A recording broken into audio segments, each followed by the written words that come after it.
हम लोग पिछले वाले में इलेक्ट्रॉन और प्रोटॉन का डिस्कस कर चुके हैं। अब हम डिस्कस करेंगे न्यूट्रॉन के बारे में। तो न्यूट्रॉन का जो बेसिक सा इंफॉर्मेशन है वो हम रखेंगे, जैसे इलेक्ट्रॉन और प्रोटॉन के बारे में हमने रखा था। तो न्यूट्रॉन बेसिकली क्या है, ये सबसे पहले तो इसके चार्ज जो होते हैं वो न्यूट्रल होते हैं और ये डिस्कवर्ड बाय जेम्स चैडविक, यानी कि जेम्स चैडविक ने डिस्कवरी किया था न्यूट्रॉन का। तो इसको बस थोड़ा सा ध्यान रखेंगे, इतना ज्यादा इंपॉर्टेंट तो नहीं है, बट फिर भी बेसिक सा जो है सभी के बारे में हम वन बाय वन ध्यान रखते जाएंगे। न्यूट्रॉन, प्रोटॉन और इलेक्ट्रॉन हम लोग कवर कर चुके हैं। अब इसमें एक चीज जो सबसे इंपॉर्टेंट है, जिसका थोड़ा सा भाग पहले उसमें हम लोगों ने पहले वाले में नहीं ज्यादा उसका डिस्कस किया था, वो है बेसिकली इंपॉर्टेंट है आपका चार्ज। तो चार्ज जो है ये थोड़ा सा है, बिकॉज मैंने आप लोगों को इलेक्ट्रॉन, प्रोटॉन, न्यूट्रॉन बाद में पहले पढ़ा दिया है, अब चार्ज बाद में पढ़ा रहा हूँ। रीजन ये था कि आपको पहले चार्ज के बारे में थोड़ा बेसिक सा जानकारी है और हमें थोड़ा ही सा जानना है, उससे ज्यादा जानना नहीं है। तो चार्ज को एक्चुअली डिनोट करते हैं कैपिटल क्यू से या स्मॉल क्यू से भी हम डिनोट कर सकते हैं। और चार्ज का जो डिस्कवरी और सारी चीजें की थी वो कूलाम ने किया था। तो जो चार्ज का एसआई यूनिट है वो भी कूलाम है, जिसको हम लोग सी से डिनोट करेंगे। और इसी चार्ज को हम लोग फिर आगे फर्दर यूज करेंगे। जैसे चार्ज का एक फॉर्मूला होता है Q is equal to IT। तो ये फॉर्मूला फिर कहां से आया, थोड़ा सा इसको हम आगे जब चलेंगे तब हमें समझ में आएगा कि कहां से आया। तो पहले तो ये Q is equal to IT आप इतना ध्यान रखेंगे, फिर फर्दर हम लोग आगे बढ़ के इसको डिस्कस कर लेंगे। अब हम आते हैं इसके नेक्स्ट पार्ट पे, जो कि है आपका इलेक्ट्रिक करंट। तो इलेक्ट्रिक करंट का जो है, तो सबसे पहले आप इसको ये समझ लीजिए कि इलेक्ट्रिक करंट को I से डिनोट करेंगे और इसका जो SI यूनिट है वो एम्पियर होता है। अब एक बात मैं यहाँ पे फिर से बात रिपीट करूंगा कि जितने भी सारे SI यूनिट होंगे वो सब के सब साइंटिस्ट के नाम पर ही होते हैं, यानी कि SI यूनिट जो है इसका वो बेसिकली हो जाएगा एम्पियर। और एम्पियर इसलिए है क्योंकि एम्पियर ने इलेक्ट्रिक करंट को डिस्कवर किया था। तो इसके बाद से जितने सारे SI यूनिट आपको ध्यान रखना होगा, वहां पे आप हमेशा एक ख्याल रखेंगे कि जो साइंटिस्ट का नाम होगा वही उसका SI यूनिट होगा। नेक्स्ट उसके बाद इलेक्ट्रिक करंट को हम I से डिनोट करते हैं और इसी के आगे जब हम बढ़ेंगे तो ये जो फॉर्मूला आपका है Q is equal to IT, तो आपको एक क्लियर हो गया होगा। अब हम इस फॉर्मूला को थोड़ा सा इंटरचेंज करें, जैसे हम इसी फॉर्मूला को अगर इंटरचेंज करते हैं तो ये हो जाएगा I is equal to Q upon में टी। तो I is equal to Q upon में टी, जहां वेयर Q क्या है आपका, Q है चार्ज, I है आपका current that is electric current and T जो है आपका वो है आपका टाइम।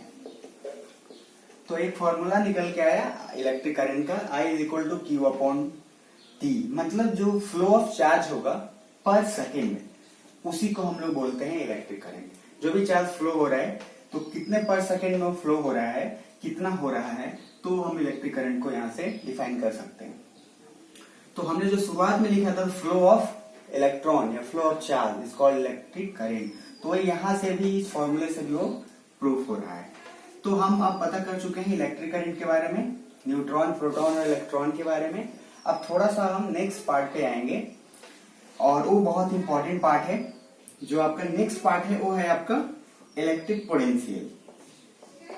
आप वन बाय वन देखते जाएंगे और चीजों को नोट करते जाएंगे। ये रिक्वेस्ट है कि आप आराम से नोटबुक अपने साथ रखें, जहां पे जो इंपॉर्टेंट लगे उसको नोट डाउन करते जाएंगे, सिर्फ देखिएगा नहीं। तो इलेक्ट्रिक पोटेंशियल इसको समझिएगा ध्यान से। और बार बार मैं आप लोग को बोल रहा हूं कि इलेक्ट्रिक पोटेंशियल जो है ये बहुत इंपॉर्टेंट है इस चैप्टर के लिए। और समझने के लिए आपको सिंपल एक चीज ध्यान में रखना पड़ेगा कि जब भी आप इस चीजों को समझ रहे हैं सिर्फ इसके हेडलाइंस और हेडिंग से समझिए, कोई दूसरा इसमें चेंज करने की जरूरत नहीं है। जैसे क्या है यहाँ पे इलेक्ट्रिक और है पोटेंशियल। पोटेंशियल मीन्स क्या होता है, अगर आप बिल्कुल नॉर्मल लैंग्वेज में समझेंगे तो कैपेसिटी होता है, मतलब आपकी क्षमता कितनी है। तो इसी इलेक्ट्रिक पोटेंशियल को हम चार्ज से रिलेट करेंगे। तो बेसिकली क्या है, आप पहले समझिएगा, डेफिनेशन बहुत ही इजी तरीके से आप इसको हैंडल कर लीजिएगा। तो हम मानते हैं कि कोई भी ये पॉइंट आपका ए है और ये पॉइंट बी है। कोई एक चार्ज हमारे पास Q है, इस चार्ज को ए पॉइंट से बी पॉइंट तक आपको ले जाना है। मतलब ए से बी तक ले जाएंगे आप, तो जो आपकी एनर्जी, जो पोटेंशियल लगेगी, वही आपकी है electric potential.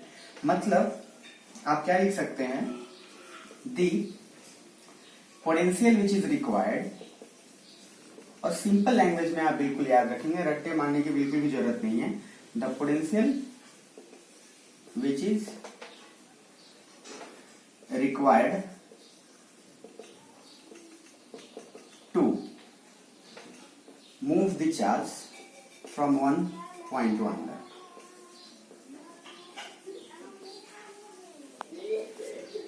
From one point to another point.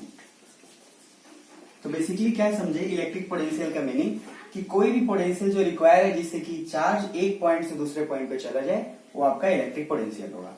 Next part इसका हम कवर करेंगे, जिसी का थोड़ा सा इसमें वेरिएशन है, दैट इज पोटेंशियल डिफरेंस, जिसको हम लोग शॉर्ट फॉर्म में कभी कभी पीडी भी लिख देते हैं।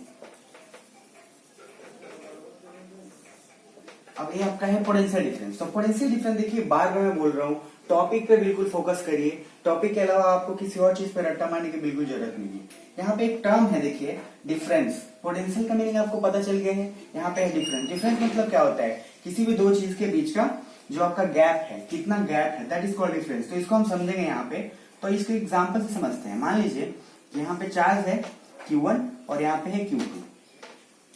अब इसकी पोटेंशियल, और एक चीज मैं आपको बता दूं, इलेक्ट्रिक पोटेंशियल को एक्चुअली V से डिनोट करते हैं, और ये स्मॉल v भी हो सकता है, कैपिटल V भी हो सकता है। हम इसको V से डिनोट करते हैं। तो ये बातें बिल्कुल ध्यान में रखनी है, क्योंकि इसके आगे मैं जो भी यूज करूंगा तो सिंबल्स बहुत इंपॉर्टेंट है, और आपको सिंबल्स बिल्कुल रिकॉग्नाइज होना चाहिए कि कौन सा सिंबल किस चीज का है। तो यहाँ पे पोटेंशियल डिफरेंस जो है, और उसका, और यहाँ पे भी याद रखेंगे, इसको V से डिनोट करने के बाद पोटेंशियल डिफरेंस में क्या समझेंगे। मान लीजिए चार्ज Q1 है और यहाँ पे पोटेंशियल जो है वो, उसकी पोटेंशियल है V1, और इस चार्ज की मान लीजिए पोटेंशियल है V2।